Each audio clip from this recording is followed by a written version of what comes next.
પાટો ગોઠ્યાનું. સ્વામિનારાયણ હરે સંવત 1884ના આષાઢવદી તેરસને દિવસ સ્વામી શ્રી સહજાનંદજી મહારાજ શ્રી ગઢડા મધ્યે દાદા ખાચરના દરબારમાં પોતાના ઉતારાની મેડીના ગોખ ઉપર વિરાજમાન હતા ને સર્વ શ્વેત વસ્ત્ર ધારણ કર્યા હતા ને કંઠને વિશે મોગરાના પુષ્પના હાર પહેર્યા હતા ને પોતાના મુખારવિંદની આગળ મુનિ તથા દેશ દેશના હરિભક્તની સભા ભરાઈને બેઠી હતી. પછી મુક્તાનંદ સ્વામીને શ્રીજી મહારાજે કહ્યું છે, આજ તો અમે અમારા રસોયા હરિભક્તની આગળ બહુ વાત કરી. ત્યારે મુક્તાનંદ સ્વામી બોલ્યા છે, હે મહારાજ, કેવી રીતે વાત કરી? પછી શ્રીજી મહારાજ બોલ્યા છે, વાત તો એમ કરી છે, ભગવાનનો ભક્ત હોય ને તે ભગવાનની માનસી પૂજા કરવા બેસે તથા ભગવાનનું ધ્યાન કરવા બેસે તે સમયે એનો જીવ પ્રથમ જે ભૂંડા દેશકાળાદિકને યોગે કરીને પંચ વિષય થકી પરાભવ પામ્યો હોય અથવા કામ ક્રોધ લોભાદિકને યોગે કરીને પરાભવ પામ્યો હોય તે સર્વેની એને સ્મૃતિ થઈ આવે છે.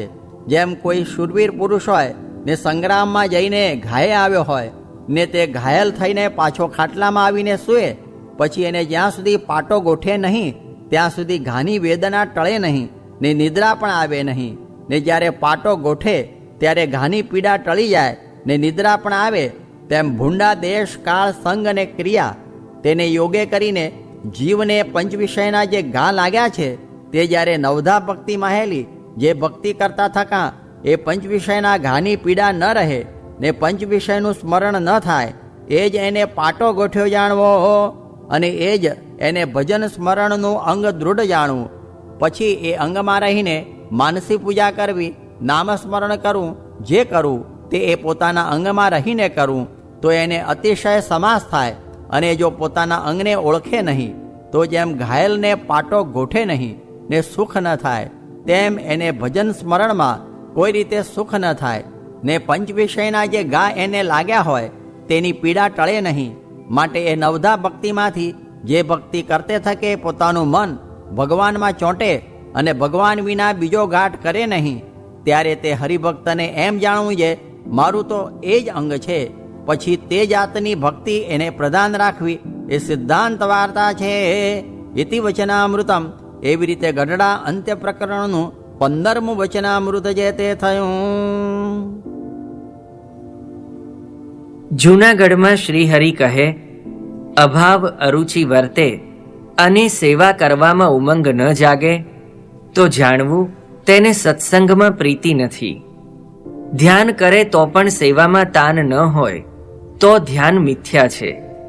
સમાધિ, ધ્યાન, ધારણા, જપ તપ, તીર્થ, દાન પુણ્ય અને આત્મનિષ્ઠા એ બધાય સાધનોનું ફળ સેવા છે. સેવા વિનાના સાધન તે ફળ વિનાના વૃક્ષ જેવા છે. ચિત્રકેતુ, ઇન્દ્ર વગેરે ઘણાય દેવ મનુષ્યોએ સેવાથી મોટાઈ મેળવી છે અને માને કરીને પડી ગયા છે. વર્ણીને શ્રીહરિ કહે, સેવા સમાન કોઈ કસોટી નથી. સેવા બધાય સાધનોનું મૂળ છે. વર્ણી પ્રત્યે શ્રીહરિએ કહેલી વાત મુક્ત મુનિએ સભાજનોને કહી. શ્રીહરિ કહે, હરિજન સેવકની એવી રીત છે કે ગુરુ સંતની સેવા પરમ પ્રીતિને રસપૂર્વક કરે છે. દાસ થઈને જે સેવા જે પ્રકારે કરે તે હરિજન તે પ્રકારના થાય છે. નાનપ મોટપ સેવામાં રહેલી છે. જેવી ખેતી કરે તેવી ઉપજ મળે. સ્વાતિ નક્ષત્રની વર્ષાના બુંદ એક પ્રકારના છે, પણ પાત્ર પ્રમાણે ન્યારા ન્યારા ગુણ પ્રગટે છે. રોગ કરોડ પ્રકારના હોય છે. બધા રોગનું ઔષધ એક નથી, જુદું જુદું છે. વળી રોગની ગુણવત્તા જાણીને ઔષધ આપે તે જ ઔષધ ગુણ કરે છે. ઔષધના જેટલા ગુણ છે તે સઘળા એક અમૃતમાં સમાઈ જાય છે. શ્રી હરિ અને સંત ગુરુની વાત અમૃત તુલ્ય જાણવી. કુમતી જન જો એ અમૃત ઉપદેશને વિષ માને તો તેને વિષ તુલ્ય ફળ આપે છે. એમ વાતને માને ને ન માને તે પર સન્મુખ અને વિમુખના ભેદ પડે છે.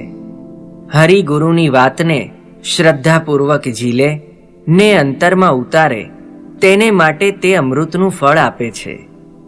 આહાર જે રીતે કરે તેવું તેને ફળ મળે. જે આહાર જીવાડે છે તે જ આહાર મારે છે.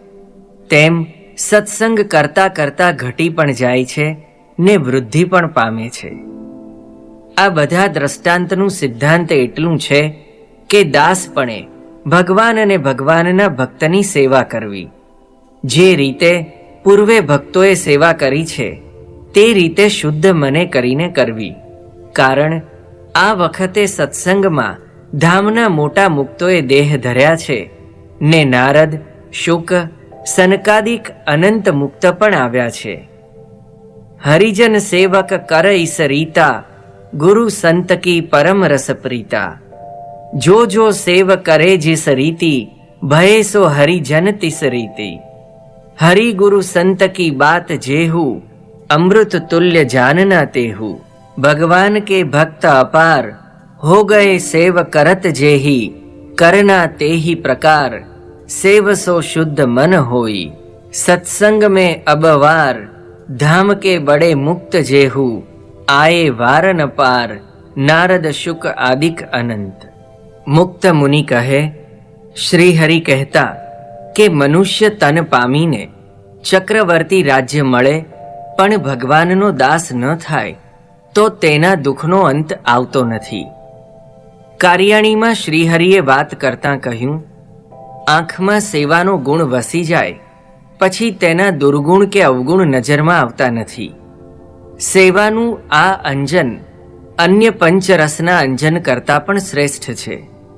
ધનનું અંજન પણ આ અંજન પાસે ઝાંખું પડે છે. ભવ બ્રહ્મા જેવા કોઈ સિદ્ધ સમર્થને અંતર્યામી નથી. પણ કોઈ અસુર જો તેની આરાધના સેવા કરે તો તેને વર દઈ દે છે. સેવકાઈ પાસે અનંત દોષ ઢંકાઈ જાય છે. સેવા જોઈ અંતર્યામી દેવ પણ અંધ બની જાય છે. સેવાથી હેત બંધાય છે, પછી તેનું બંધન થવાથી મન તેનો અભાવ જોતું નથી. અભાવ આવે ત્યાં સુધી સેવામાં કાચપ છે. ગઢપુરમાં પ્રાગજી પુરાણી પાસે મહાભારતનું શાંતિ પર્વ વંચાવીને શ્રી હરિએ વાત કરતા કહ્યું, ભગવાનનો દાસ થાય તો તેનામાં ભગવાનના જેવા ગુણો આવે છે. સંતનો દાસ ન થાય કે હરિભક્તનો દાસ ન થાય તો તુચ્છ કીટમાં નિવાસ કરે છે. અનંત મહત પુણ્ય કરીને દાસપણું મળે છે. જે દાસાનું દાસ રહે છે તે વધતો વધતો વધી જાય છે.